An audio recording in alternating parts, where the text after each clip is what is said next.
এটা তো অনেকেই বলে থাকে যে আমরা কি জাসদ হয়ে যাব নাকি, এই মাত্র একটা গণ অভ্যুত্থান হলো, সেখানে আরেকটি কিভাবে গণ অভ্যুত্থান হবে।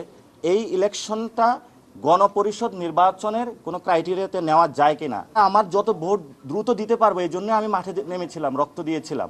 আমরা গণতান্ত্রিক প্রক্রিয়া যেতে চাই, আমরা বাংলাদেশে আর কোনো রক্তপাত দেখতে চাই না। আমি তো বলেছিলাম যে ফেব্রুয়ারিতে ইলেকশন হবে কিনা, স্টিল কনফিউশন আছে ফেব্রুয়ারিতে ইলেকশন হবে কিনা।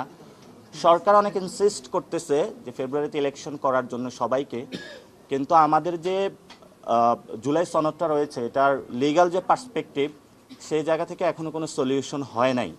এটা যত দ্রুত হবে, আমাদের দুইটা লড়াই রয়েছে এখানে। একটা হলো আমাদের সংস্কার প্রক্রিয়া সম্পূর্ণ করতে হবে এবং দ্রুত গতিতে আমাদের গণতান্ত্রিক উত্তরণে যেতে হবে।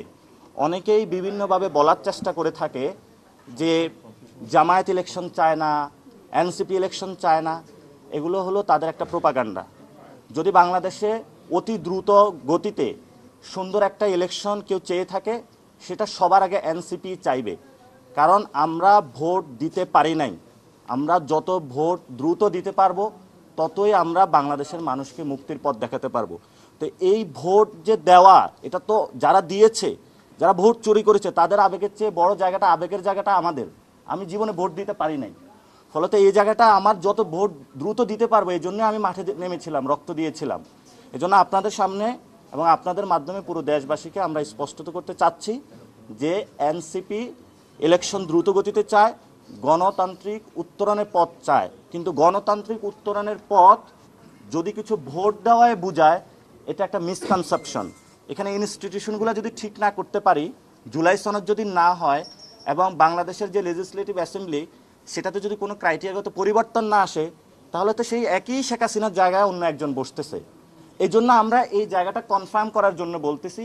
এবং দলগুলো যদি বসে, এটা তো 10-15 দিনের কাজ, একসাথে সবাই বসবে, আলোচনা করবে, সাইন করবে এবং সেটার একটা অর্ডার হবে, যে অর্ডারের মধ্য দিয়ে ইলেকশনের আমরা যাব। এবং আমরা সেখানে এটাও বলেছিলাম এই ইলেকশনটা গণপরিষদ নির্বাচনের কোনো ক্রাইটেরিয়াতে নেওয়া যায় কিনা।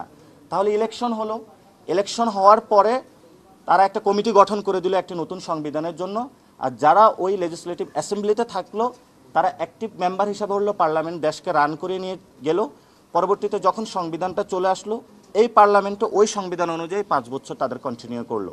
কিন্তু 106-এর মাধ্যমে যেহেতু আমরা এখন সংবিধানের মধ্যে নাই, ফলে তো আমাদেরকে আবার শেখ হাসিনা যে সংবিধানটা রয়েছে এটার মধ্যে ঢুকানোর চেষ্টা করানো হচ্ছে। তো এটা যদি ঢুকানোর চেষ্টা করা হয়, তখন আমাদের কথা হচ্ছে সেখানে যে আরেকটি গণ অভ্যুত্থান আসন্ন। এটা তো অনেকেই বলে থাকে যে আমরা কি জাসদ হয়ে যাব নাকি, এই মাত্র একটা গণ অভ্যুত্থান হলো, সেখানে আরেকটি কিভাবে গণ অভ্যুত্থান হবে। আপনাদের কাছে আমরা স্পষ্টত বার্তা দিতে চাই, নেপালে তিনটি জায়গায় তারা সংবিধান পরিবর্তনের জন্য চেষ্টা করেছিল এবং জেনজিরা যখন গণ অভ্যুত্থান করেছিল, পরবর্তীতে যখন তাদের দাবিগুলো মানা হয় না, তারা কিন্তু আবার মাঠে নেমে এসেছে।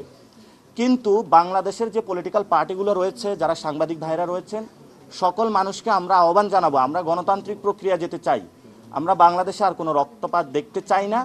সেই জন্য হলো তরুণদের যে চাওয়াটা রয়েছে সেটা আপনারা মূল্যায়ন করুন এবং সে মূল্যায়নের মধ্য দিয়েই আমাদের পার্শ্ববর্তী যে রাষ্ট্রগুলো রয়েছে, বিভিন্ন যে বিদেশি শক্তিগুলো বাংলাদেশকে আনস্টেবল করার চেষ্টা চালাচ্ছে, সেই জায়গা থেকে আমরা মুক্তি পাবো। এবং আমাদের আজকে ডায়াসপোরা নিয়ে যে আলাপটা রয়েছে এটা আপনার খুবই স্পেসিফিক এবং আমরা গুরুত্বপূর্ণ কিছু আজকে পয়েন্ট তুলেছি ওনাদের কাছে, এবং এটা হলে প্রবাসীদের জন্য অনেক বড় হেল্প হবে এবং আপনাদেরও যারা পাসপোর্ট রয়েছে, ই পাসপোর্ট আপনাদেরও অনেক হেল্প হবে।